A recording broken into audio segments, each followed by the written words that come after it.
ओम शांति। आज 8 जुलाई 2023 बाबा की साकार महावाक्य।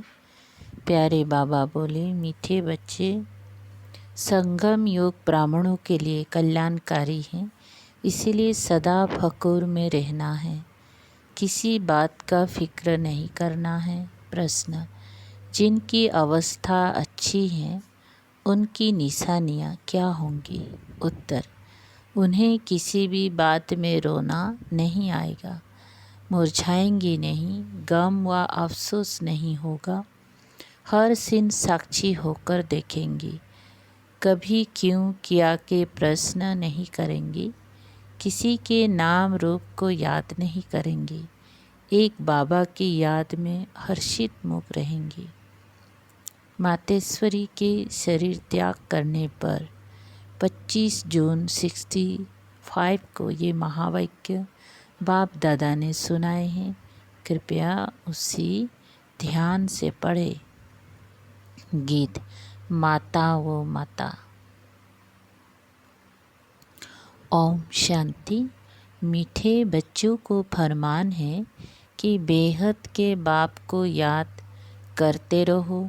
जो भी नाम रूप वाले बच्चे बाप की सर्विस में हैं, उनसे ये ज्ञान और योग सुनना है।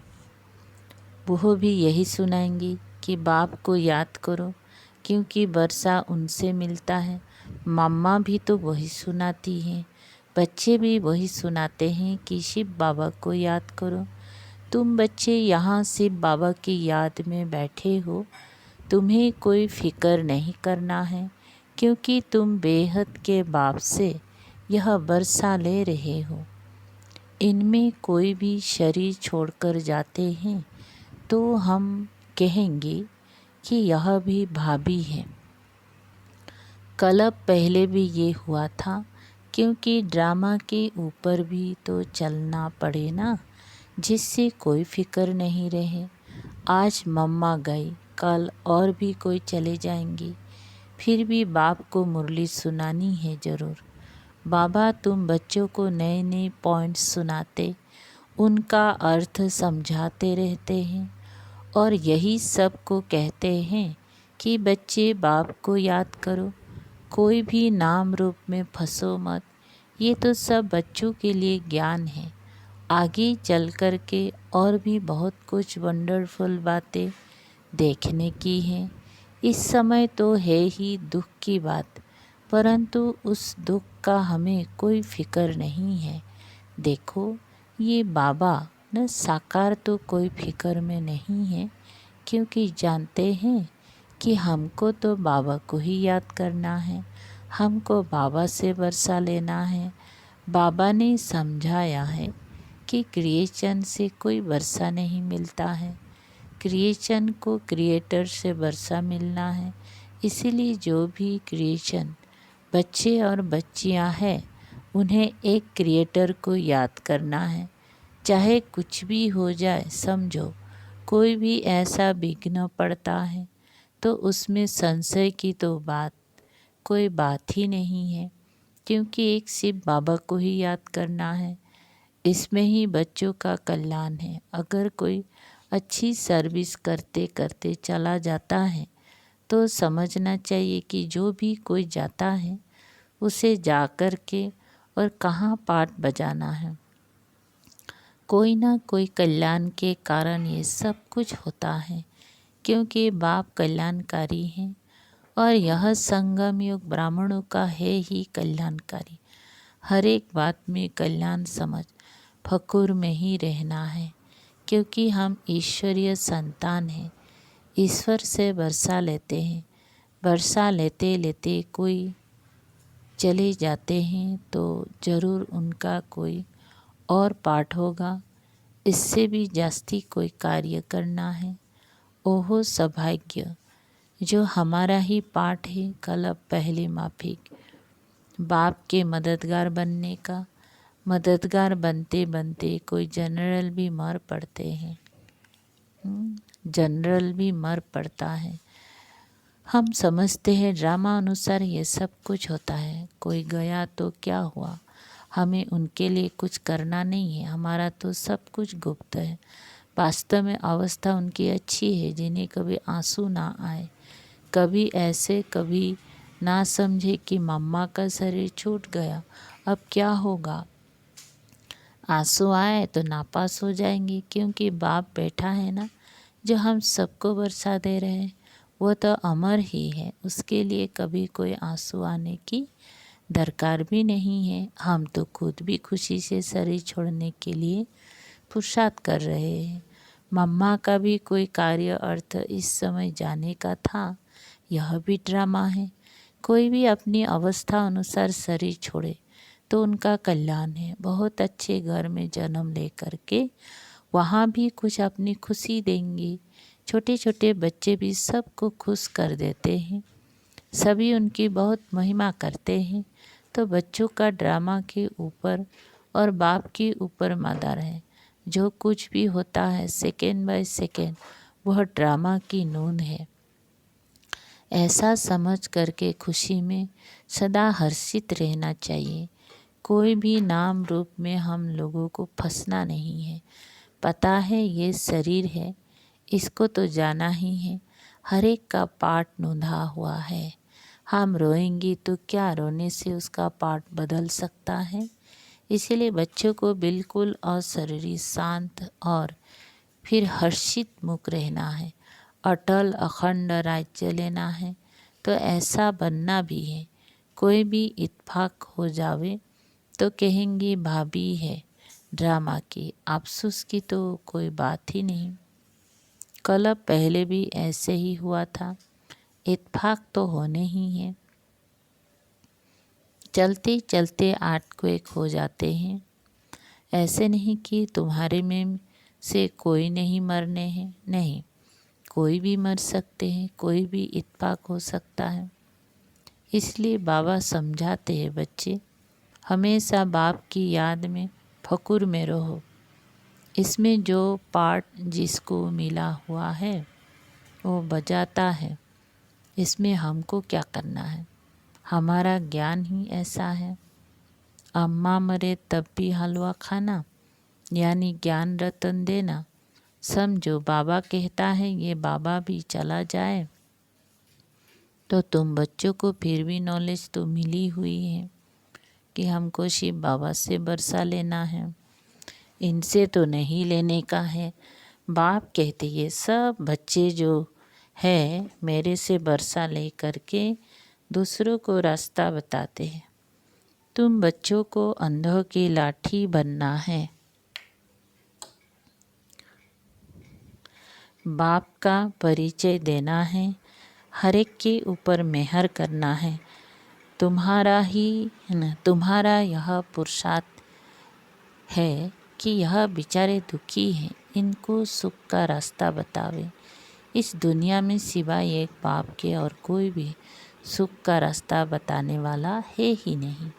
लिबरेटर, दुख हरता, सुख करता एक ही है, उनको ही याद करना है। यहाँ दुख की कोई भी बात नहीं होनी चाहिए। कुछ भी हो जाए भले हम जानते हैं तुम्हारी मम्मा सर्विसेबल सबसे नंबर 1 गाई जाती हैं। उनके हाथ में सितार दिखाते हैं। बरोबर जगदम्बा यानी मातेश्वरी वह बहुत अच्छा समझाती थी। वो भी कहती थी शिव बाबा को याद करो, मुझे नहीं याद करना। मनमना भाव, मध्याजी भाव ये 2 अक्षर मशहूर हैं, बाकी तो डिटेल हैं। तो कोई भी हालत में कोई भी संशय किसी को पड़े, ये क्या हुआ, ऐसा क्यों हुआ, तो इससे अपना ही नुकसान कर देंगे। तुम बच्चों को कोई भी हालत में दुख की महसूसता नहीं आनी चाहिए। भले बीमारी हो, कुछ भी हो, ये तो कर्म भोग है। बाबा से पूछते हैं बाबा ये क्या है, बाबा कहेंगे तुम्हारा कर्म भोग है। अगर कोई बात ड्रामा में पहले से ही बताने की नहीं है तो मैं कैसे बताऊं। ये बाबा भी साक्षी हो करके देखते हैं, तो बच्चों को भी साक्षी हो करके देखना है और बाप की याद में फकुर में रहना है कि हम ईश्वर की संतान हैं। ईश्वर के पोतरे और पोत्रियां हैं, ईश्वर से वर्षा ले रहे हैं। बरोबर हम जानते हैं मम्मा ने भी शरीर का वर्षा लेते लेते सॉरी बरोबर हम जानते हैं मम्मा ने भी ईश्वर का वर्षा लेते लेते शरीर छोड़ दिया। हम हर एक को तो बस बाप को और वर्षे को याद करना है, सारा मदार पुरुषार्थ पर है। ये बच्चे भी महसूस कर सकते हैं कि जितना हम पढ़ेंगी उतना ऊंच पद पाएंगी, ऊंचा प्रिंस बनेंगे। सूर्यवंशी भी प्रिंस और चंद्रवंशी भी प्रिंस एंड प्रिंसेस। तो बच्चों को पढ़ाई पढ़ना ही है, कुछ भी हो जाए पढ़ना ज़रूर है। ऐसे थोड़े ही कोई कोई का माँ बाप मरता है तो बच्चा पढ़ाई छोड़ देगा, नहीं। तो तुमको भी पढ़ाई रोज़ पढ़ना है, तुम्हें एक दिन भी पढ़ाई नहीं छोड़नी है।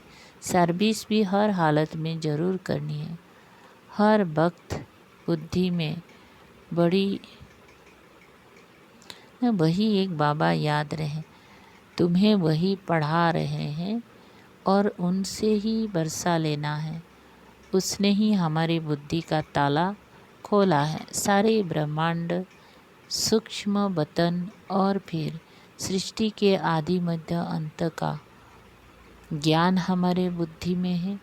इसी ज्ञान से हम चक्रवर्ती बनते हैं। बस उसी नशे में मौज में रहे सबको सुनाना भी ऐसा ही है, क्योंकि तुम बच्चे जो पक्के ब्राह्मण बने हो, तुम्हें कोई फिक्र नहीं है। इसमें कोई मुरझाने की फिक्र करने की बात ही नहीं है। ऐसी अच्छी अवस्था चाहिए। तुम समझते हो कि अंत में विजय हमारी होनी है। ढेर के ढेर अपना वर्षा लेने के लिए आएंगे। कुछ भी हो, तुम्हारे सर्विस की वृद्धि होती रहेगी। सिर्फ तुम्हारी एक्टिविटी देवी चाहिए, उसमें कोई भी आसुरी गुण नहीं चाहिए। किससे लड़ना झगड़ना, किससे कड़वा बोलना या अंदर में कुछ लालच, लोभ, क्रोध आदि अगर होगा तो बहुत कड़ी सज़ा खानी पड़ेगी। इसीलिए कोई को भी दुख नहीं देना है, सबको सुख का रास्ता बताना है। कोई छोटे बच्चे हैं, चंचलता करते हैं, तो भी चमाट नहीं मारनी है, उन्हें भी प्यार से चलाना है। घर में भी बड़ा युक्ति से चलना है। कोई है जो यहाँ बहुत अच्छी तरह से समझते, घर में जाते हैं तो उन्हें माया हैरान करती है। ये भी बाप समझाते हैं कि बच्चे तूफान ज़ोर से आते रहेंगे, दिन प्रतिदिन तूफान और विघ्न पड़ते रहेंगे। तुम्हें घबराना नहीं है। बाप कहते तो हमारे रुद्र ज्ञान यज्ञ में अथाह विघ्न पड़ेंगे, क्योंकि ये नई नॉलेज है। कोई पूछते हैं तुम या शास्त्रों को मानते हो? बोलो हाँ मानते हैं। ये सब भक्ति मार्ग के शास्त्र हैं। ये ज्ञान मार्ग है। ज्ञानेश्वर बाप कहते हैं मुझे याद करो। बस हम भी तुमको कहते हैं बाप को याद करो। करो ना करो तुम्हारी मर्जी। अभी नरक है, रावण राज्य है। जब बाप और स्वर्गों को याद करो। तुम गंगा में स्नान तो जन्म जन्मांतर करते आए हो, फिर भी दुनिया पतित बनती आई है। अभी बाप कहते हैं बस मुझे याद करो। जो यहाँ के होंगे उनकी संस्कार ही देखने में आएंगी, वो झट समझ जाएंगे। तुम अभी बेहद के बुद्धिमान हो। सयाने को बुद्धिमान कहा जाता है। तो तुम्हें उसी नशे में रहना है, बाकी गम की कोई बात नहीं है। ये हम जान गए कि ड्रामा चल रहा है। तुम कहेंगे वाह मम्मा गई, वो एक्टर दूसरा एक्ट करने गई, इसमें मुझने की रोने की, दुख की दरकार नहीं है। वह कोई ऊंची सर्विस करने के लिए गई। तुम दिन प्रतिदिन ऊंचे बनते जाते हो। कोई शरीर छोड़ेगा तो भी ऊंची सर्विस जाके करेगा। इसीलिए बच्चों को कोई भी दुख नहीं होना चाहिए। मम्मा क्या, सभी जाएंगे, हमको भी बाबा के पास जाना है। हमारा काम है बाबा से, सबका काम है बाबा से। मम्मा का काम था बाबा से। अभी उनसे वो नॉलेज पा करके सर्विस करके जाके कोई दूसरी सर्विस के लिए दूसरा पार्ट बजाने गई। हम साक्षी होकर के देखते हैं। ऐसे नहीं कि मम्मा चली गई, फलानी चली गई, ये चली गई। अरे आत्मा सर्विस के लिए गई। शरीर तो सब खाक में ही मिलना है। इसीलिए कभी भी बच्चों को कोई प्रकार का फिक्र नहीं करना है। हाँ, ये सत्य है। ये जो स्टूडेंट बाबा का था ये बड़ा अच्छा था, अच्छा समझाता था। गाया जाता है ना, गाया जाता है। अगर कोई भी प्रकार का संशय आया तो ये खत्म हुआ, पद से भ्रष्ट हो जाएगा। इसीलिए बाबा बच्चों को समझाते रहते हैं। बच्चे कोई प्रकार का फिक्र नहीं करो। डायरेक्शन जो मिलते हैं उन्हें अमल में लाते रहो। ऐसे मत समझो कि ये क्या हो गया। फिक्र उनको होगा जो बाप को और नॉलेज को भूलेगा। तुम बच्चे सभी मास्टर नॉलेजफुल हो। जिसका जो पार्ट है उसमें हम कर ही क्या सकते। अच्छा, रात्रि को तो सब याद में बैठे हैं, अच्छी कमाई हो गई है। बाबा यहाँ आकर के बच्चों को देखते हैं, खुश होते हैं कि ये बगीचा बन रहा है। अभी ब्राह्मण है, उसके पीछे देवी देवताओं का बगीचा बनना है। अभी यहाँ सब पुरुषार्थी हैं, कोशिश कर रहे हैं अच्छा फूल बनने की। कांटे को फूल बनाने का शो करेंगे। तुम्हें यहाँ स्थैर्य होकर बैठना है। बाबा देखो कितना पक्का कराते हैं। बाबा का फरमान मिला हुआ है, सिर्फ मुझे याद करो। कोई ने रोया तो बाबा कहेंगे, जिन रोया तिन खोया। बाबा देख रहा है कोई मुरझाया हुआ फूल तो नहीं है। नहीं, सब महावीर हैं। ऐसे ऐसे विघ्न तो आने ही हैं। ड्रामा है, भाभी है। अच्छा, मीठे मीठे सिकंदे ज्ञान सितारों प्रति मात पिता बाप दादा का याद प्यार और गुड मॉर्निंग। रूहानी बाप के रूहानी बच्चों को नमस्ते। हम रूहानी बच्चों की रूहानी बाप दादा को याद प्यार, गुड मॉर्निंग और नमस्ते नमस्ते। शुक्रिया बाबा। सारा अपनी दैविक एक्टिविटी बनानी है। कभी भी लड़ना झगड़ना नहीं है, कड़वा नहीं बोलना है, लोभ लालच नहीं रखना है, कोई को दुख नहीं देना है, सबको सुख का रास्ता बताना है। 2, कोई भी विघ्न में संशय नहीं उठाना है। ड्रामा की निश्चित भावी समझ फकुर में रहना है, फिक्र नहीं करना है। वरदान, सच्ची दिल से बाप को राजी करने और सदा राजी रहने वाले राजयुक्त भव। विस्तार, जो बच्चे सच्ची दिल से बाप को राजी करते हैं, बाप दादा उन्हें स्वयं के संस्कारों से, संगठन से सदा राजी अर्थात राजयुक्त रहने का वरदान देते हैं। स्वयं के व एक दो के संस्कारों के राज को जानना, परिस्थितियों को जानना, यही राजयुक्त स्थिति है। सच्ची दिल से बाप को अपना पोता मिल देने व स्नेह की रूह रिहान करने से सदा साक्षीपन का अनुभव होता है और पिछला खाता समाप्त हो जाता है। स्लोगन, सच्ची दिल से दाता विधाता वरदाता को राजी करने वाले ही रूहानी मौज में रहते हैं। ओम शांति।